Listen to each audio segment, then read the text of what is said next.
Dedicated to Eastern and Southern Kentucky, this is WYMT Mountain News This Morning. Good morning, I'm Amelia Lee here with you on this Monday, September 1st. It's just about 5 o'clock this morning and time for a look at our weather with meteorologist Eric Dean. Still a little bit chilly out today, Eric. It is. We'll see temperatures starting off in the 40s and 50s. We have a little bit of patchy fog at this time as well. Take a look outside right now. In Breathitt County near Jackson, we're sitting at 50 degrees right now. Again, patchy fog certainly not out of the question. Our temperatures right now, 50s, 60s, some places even low or upper 40s, low 50s. Clintwood's at 52 right now, 59 Somerset, 50 in Irvin, as well as Boonville, 10 warmer in Jackson. Now you factor in that dew point. There are some places where your temperature and your dew point are very close together, and with that, some reduced visibility, especially near Harlan as well as Manchester. So if you have plans to take you south of the Howell Rogers Parkway, just allow yourself an extra few minutes to get to your destination. There's a look at live pinpoint Doppler radar. All is quiet as of right now. If you have plans this morning to head out the door, we'll stay mainly sunny till we get to about the afternoon hours. A renegade shower or two certainly not out of the question. Now we're going to talk about not one, but two cold fronts that's going to push through. And we'll talk about that coming up in the first alert forecast in a few minutes. Right now, it is 5 o'clock. We'll toss it back to Amelia. Well, thank you so much, Eric. And WYMT and Eastern Kentucky has lost a longtime friend and member of our mountain family. Former chief forecaster Brandon Robinson died yesterday after a nearly decade-long battle with brain cancer, and he was 42 years old. Born and raised in Cumberland, Brandon would return home to Harlan County briefly during his time at WYMT. He took a hiatus from the station a couple different times to work with Southeast Community and Technical College and also as Deputy Harlan County Judge Executive.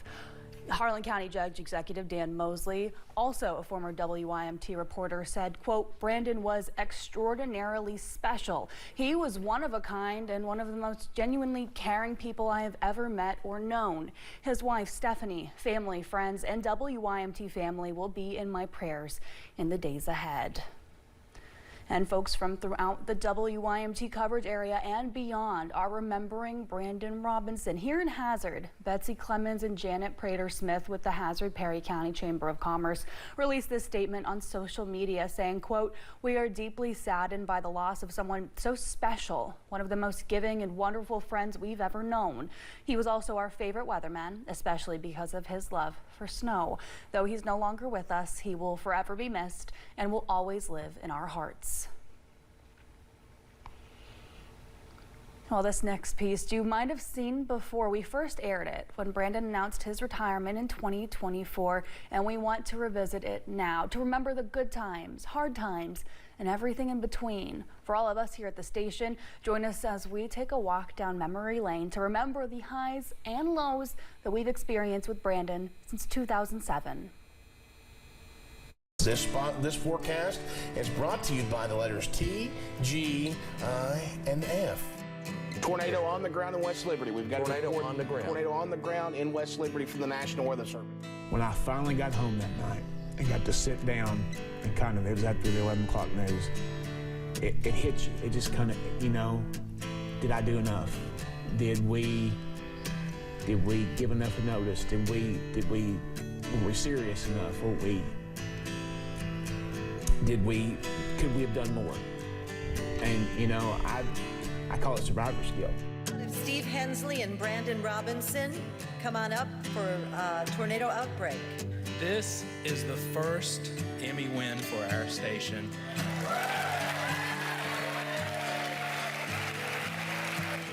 Good morning, just after 10:30, Brandon Robinson here live in Hazard, continuing our severe weather coverage this morning, our winter weather coverage. They have designated me an official hillbilly. So, yeehaw, we're glad to be here, and we'll have much more fun coming up tonight at 6 o'clock. Well, that hat really suits you, Brandon. It might prevent a sunburn. You like that?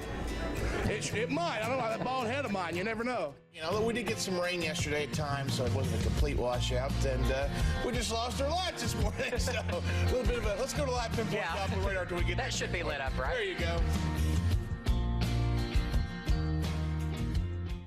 I learned very quickly in life, after spending most of my youth wanting to run away from these mountains, that there's really no better place to be. Yes, we have our fair share of problems, a declining economy and a growing drug problem, to name a few, but always remember, no matter what happens, this is home. Braden lost more than 90 pounds since January and blogged his weight loss journey on YouTube. Because I thought, if what I do and my experiences can help someone decide to change their life, then that's what it's all about. So I guess when I first found out that I had cancer, the best way I can put it was overwhelming. It was a shock, and you just didn't know how to process it at first, but you just had to take it one day at a time. On Dasher, on Dancer, on Prancer and Vixen, on Comet, on Cupid, on Donner and Blitzen, to the top of the porch, to the top of the wall. Now dash away, dash away, dash away all. All right, just after 1 o'clock, and we're on the air and on Facebook. A lot of folks have been wanting these updates, and we've got a lot to talk about, so we're going to be covering up some programming for a little while. Flash flood emergency is in effect until 4:30. Catastrophic damage possible. This is why we're telling you to stay at home, people. The flood water is already coming up on the tire there. This is not safe to be out in. My wife was texting me pictures from our house, and we were very fortunate that we didn't have water in the house, but she sent me a picture. It was basically at the bottom of our steps, and I had never seen the creek that high at our house. As a two-time survivor myself, we're going to get it done. We're going to get a cure for this thing. It may not be in time for our friend here, but someday we're going to get this thing beat back. Who's with me? No matter the trial, no matter the struggle, as long as you have faith, anything is possible. Thank you all, and may God bless each and every one of you in this wonderful Gray Matters family. Thank you.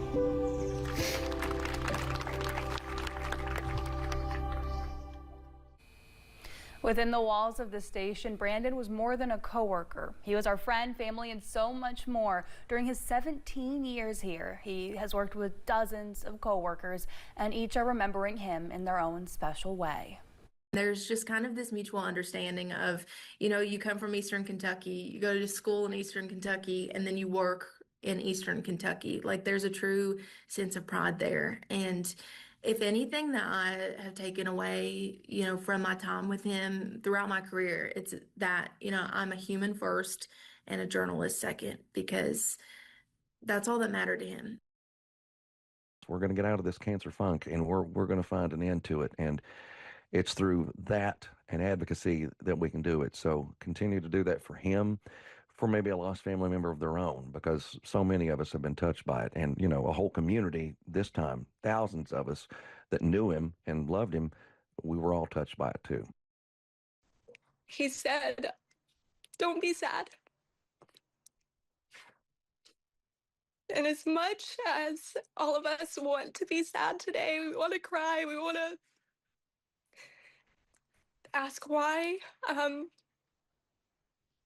we know where he is. We know that he's in a better place. We know that he is healed. And Brandon would look at us today and he would say, "Don't be sad." And so I'm holding on to that. Though Brandon was a Cumberland native, he and his wife Steph called Letcher County home, and the community has claimed him proudly. Whitesburg Mayor Tiffany Kraft says she met Brandon more than 16 years ago when he was in Whitesburg doing guest weather during the Mountain Heritage Festival. From there, she says Brandon has helped to create a culture of care and service in the community as not just a forecaster, but a friend to all with a joy that was contagious. To have a true friend like Brandon Robinson, just you feel blessed to get to know him. You meet so many people in your life that you meet them and you go on about your life. But when you meet Brandon, he's one of those that stays with you forever and will be with us forever. Kraft says the city will be looking for a way to permanently memorialize Brandon since he's done so much for Whitesburg. It's now 5:08. Thanks for getting your day started with us on Mountain News this